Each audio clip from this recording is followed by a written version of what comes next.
¿Cómo lo hacían? ¿Se turnaban? Ah, sí, claro, no lo mencioné. Facebook, a través del sistema de comentarios, administra los turnos automáticamente. Entonces, simplemente, la persona que administraba el ejercicio, o el juego, porque en realidad fue más un juego que un ejercicio,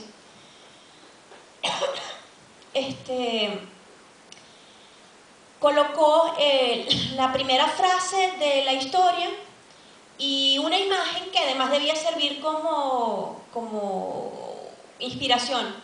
Entonces simplemente pues el que quería buenamente venía y agregaba un trozo de cuento. Y el siguiente que venía y veía lo que se había escrito hasta el momento, pues agregaba otro trozo de cuento. Finalmente lo que hicimos fue tomar todos los trozos de cuento y le dimos un poquito de coherencia en cuanto a género, número, para que más o menos tuviera una estructura, y esto es lo que les estamos presentando. Es un texto, apenas es un borrador de cuento, pero tiene carne como para convertirse en un cuento acabado, que posiblemente en algún momento intervinamos dentro del taller, a lo mejor nuevas personas, para darle una forma final. Al final, 9 personas diferentes metieron la mano en este cuento. En el texto que les presenté se nota, la forma de redacción es diferente, algunos introdujeron unos términos, otros introdujeron otros, o sea, todavía se notan las costuras. Pero sí, al final, incluyendo las personas que le dieron la revisión final, fuimos 9 personas las que participaron. Y no fue así que vamos a inscribirnos a hacer un ejercicio, simplemente eso se puso allí en Facebook y personas del taller y también personas ajenas al taller participaban con total libertad y con total espontaneidad. Con respecto a, bueno, me gustó el cuento que narró, está muy chévere, pero me di cuenta que, bueno, utilizaba muchas palabras que entiendo que es una jerga que entre ustedes, lo que llaman la ciencia ficción, o sea, hay una especie de forma de, o sea, hay un diccionario, o la única forma es leer, para comprender hasta cierto tipo de esa forma de lenguaje, esa forma de comunicación. Mira, en un relato de ciencia ficción no necesariamente tiene que aparecer palabras extrañas. En algunas obras de ciencia ficción pueden haber palabras provenientes de la ciencia o que pertenezcan al lenguaje tecnológico. Si no manejas ese lenguaje tecnológico particular, pues a lo mejor te puedes sentir perdido. Es imposible conocer todo el lenguaje, dicho sea de paso. Y también puedes encontrarte con palabras que son netamente inventadas por el autor. Te voy a poner un ejemplo. ¿Tuviste la película de La Naranja Mecánica? La película La Naranja Mecánica está basada en un libro del mismo nombre, en la cual el autor inventó toda una... Bueno, realmente no la inventó. Sustituyó algunos términos por palabras rusas, con la intención de crear una especie de jerga propia de los adolescentes. A algunas personas ese texto les cuesta muchísimo de leer. Incluso en la película esa jerga se nota, aunque es menos pronunciada. Entonces les cuesta muchísimo de leer. Cuando tú lees mucha ciencia ficción, desarrollas la habilidad de entender las palabras por el contexto. Entonces, en el cuento que yo te acabo de leer, tú no necesitas saber lo que son cilias. Te puedes imaginar lo que tú quieras cuando yo digo cilias, y el cuento funciona. Entonces, realmente, una fuente para culturizarte y conocer el lenguaje antes de ponerte a leer realmente no hay. Si lees un cuento que especula sobre biología, te vas a encontrar palabras relativas del área de biología. Si especula de física, te vas a encontrar palabras de física. Si habla de alienígenas, posiblemente te vas a encontrar palabras que no existen. Entonces, la verdad, el único método es leer mucho y acostumbrarte a interpretar el contexto y jugar con tu imaginación, porque realmente la lectura es jugar con tu imaginación. Y lo verdaderamente importante es lo que tú te estás imaginando cuando lo lees. Lo que quiso decir el autor, honestamente, es secundario. Entonces, que la respuesta es no. Gracias.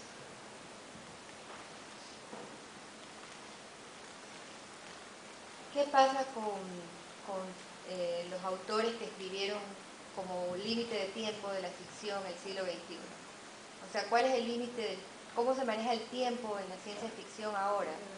Que prácticamente ya llegamos a lo que todos los de nuestros padres de la ciencia ficción creyeron que ocurriría todo, y sigue sin ocurrir, aunque algunos piensan que... Sí, bueno, ya pasó el 2001 y debimos haber encontrado el monolito en la luna. Y pasó 2010 y sabemos que teníamos que haber hecho contacto y no pasó ninguna de esas dos cosas. Las historias a veces, aunque hagan referencia a una fecha, no quedan obsoletas. O sea, uno puede fácilmente abstraerse de la fecha y la historia sigue teniendo vigencia.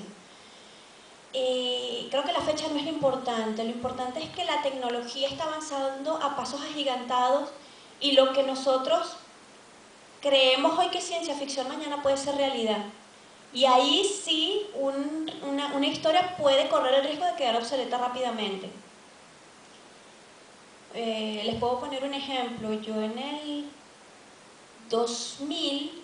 el año 2000 yo escribí un cuento. A mí me gustan mucho los viajes en el tiempo. Y es algo que se repite mucho en mis historias. Pero en este cuento en particular, además de viajes en el tiempo, yo presentaba la curación de tumores cancerígenos utilizando nanomáquinas. Yo me imaginaba la creación de nanobots que eran inyectados en la sangre de un paciente y estos se dedicaban primero a reproducirse dentro del cuerpo del paciente y después a destruir las células cancerígenas respetando todas las células sanas de alrededor.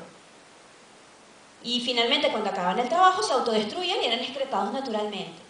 El problema era que las células cancerígenas se reproducían mucho más rápido que los nanobots y no había manera salvo que fueran inyectados en una persona cuyo cáncer estuviera apenas incipiente.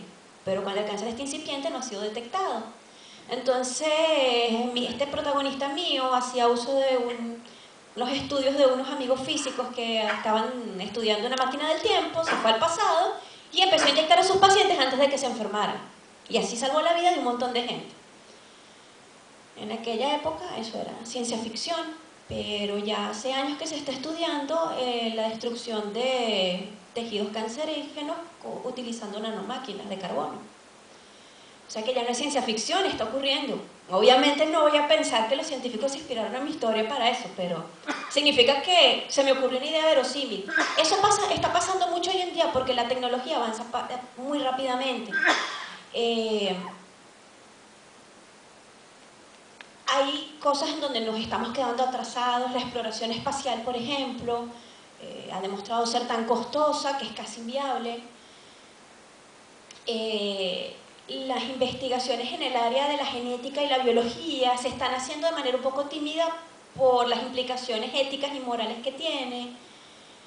Pero, por ejemplo, el tema de la informática avanza mucho más rápido de lo que un escritor puede imaginarse.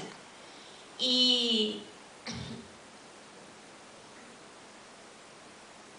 lo que fue innovador y se presentó como cyberpunk en los años 80, dentro de muy poco, bien puede quedarse totalmente obsoleto.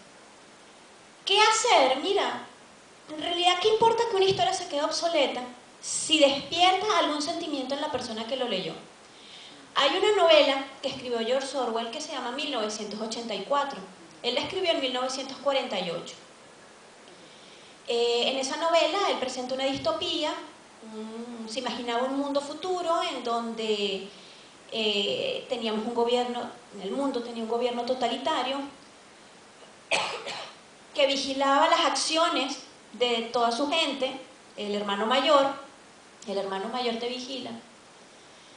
Y había una neolengua, un idioma que era el que todos tenían que utilizar obligatoriamente, que estaba concebido de manera que castraba de alguna manera los pensamientos de la gente, porque se ha estudiado y se ha encontrado que la forma como nosotros manejamos el lenguaje tiene relación directa con la forma como nosotros pensamos. Si hay conceptos que no existen en nuestro idioma, esos conceptos no existen para nosotros. Y así es como este gobierno totalitario manejaba a la gente. Obviamente Orwell no esperaba que en 1900